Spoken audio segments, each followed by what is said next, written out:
I would love to see them. All you have to do is give them a different attractive perk. Give them the perk that looks a little bit more attractive than Ghost, because they've already taken stopping power out of Modern Warfare 3. There's no stopping power, so I'm really scared to see what they're gonna do with it. But I'm just gonna say that they just got to give something more attractive. It's just like any old. It's like a grade school kid. He'll go out with a hot girlfriend, and you know, a couple days will go by. You flash some more pussy in his face, he'll walk right over to that. All you gotta do is just give him a more attractive perk. It's like a grade school kid. You'll go for the more attractive perk every time. You'll keep on swapping. And I don't know what it would be. What could possibly be better than Ghost? Put Sleight of Hand and Ghost in the same perks slot. That might be a way to balance it, because having Sleight of Hand means that you're going to have that first shot every time. So that Ghost guy is going to be at a disadvantage. I mean, that's why Cold-Blooded and UAV jammer and stuff was always, you know, not really thought of being bullshit, because they had a disadvantage in a gunfight.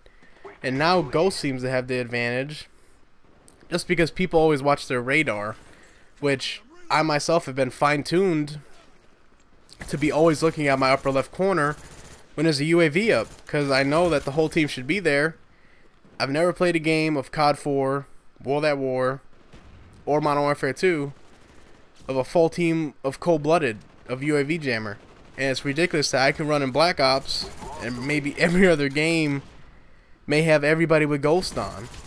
There's got to be a more attractive perk. There's got to be some perk that they can come up with, whether it be have danger close in your game, whether it be bring flak jacket and have explosives be extremely overpowered. I mean, the one thing that Infinity Ward is great about, they're talking about already having gun-on-gun gameplay that's going to be fast-paced.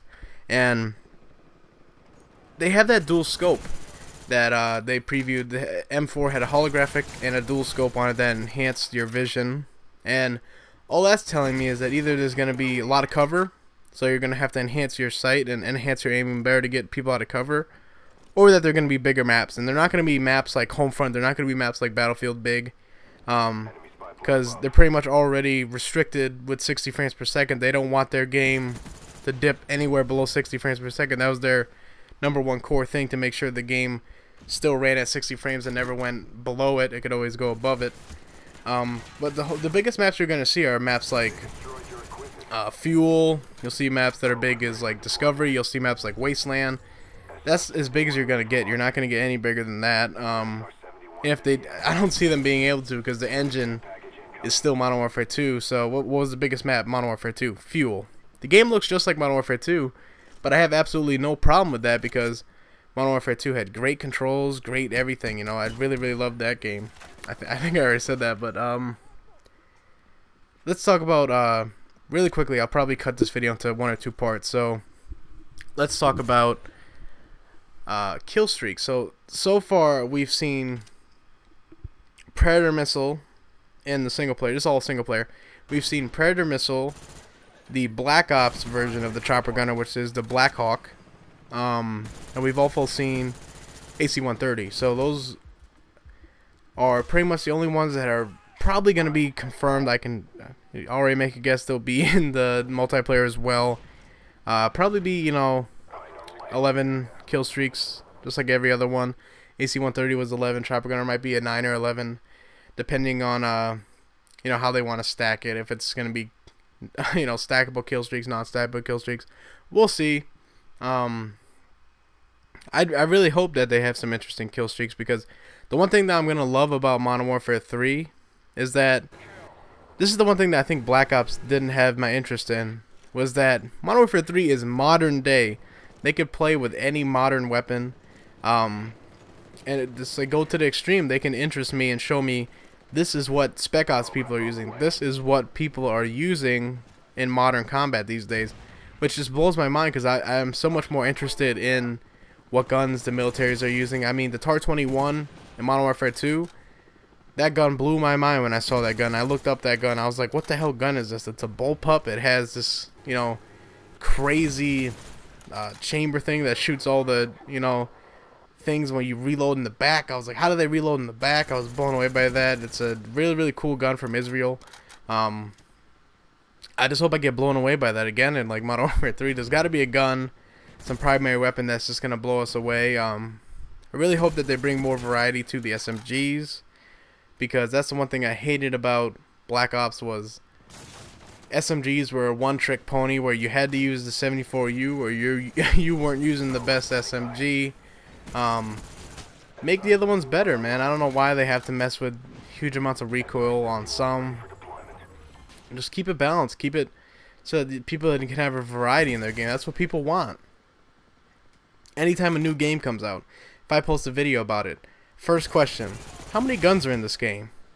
And people always think, oh, I'm not going to buy Homefront. I won't buy Crysis 2. There's not enough gun variety. Well, in Black Ops, there's no gun variety at all.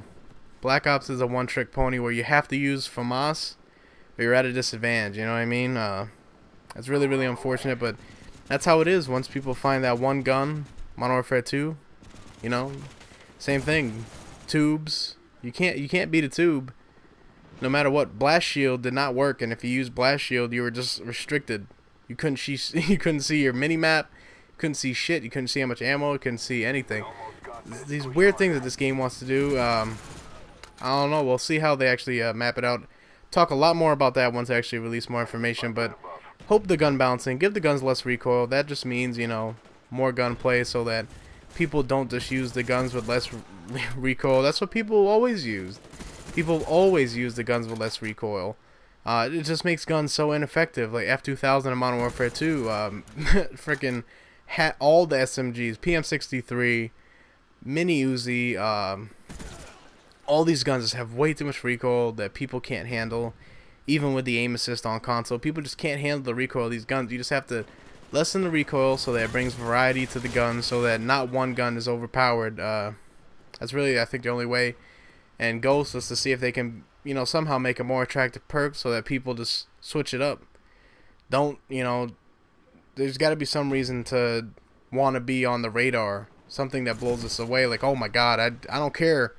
I'll stay on the radar if I can do that, you know? Something that just blows our mind away. I would love to just see something like that. But I'll cut this video off right here. I'm pretty much done talking about Modern Warfare 3. Let's talk about some Battlefield.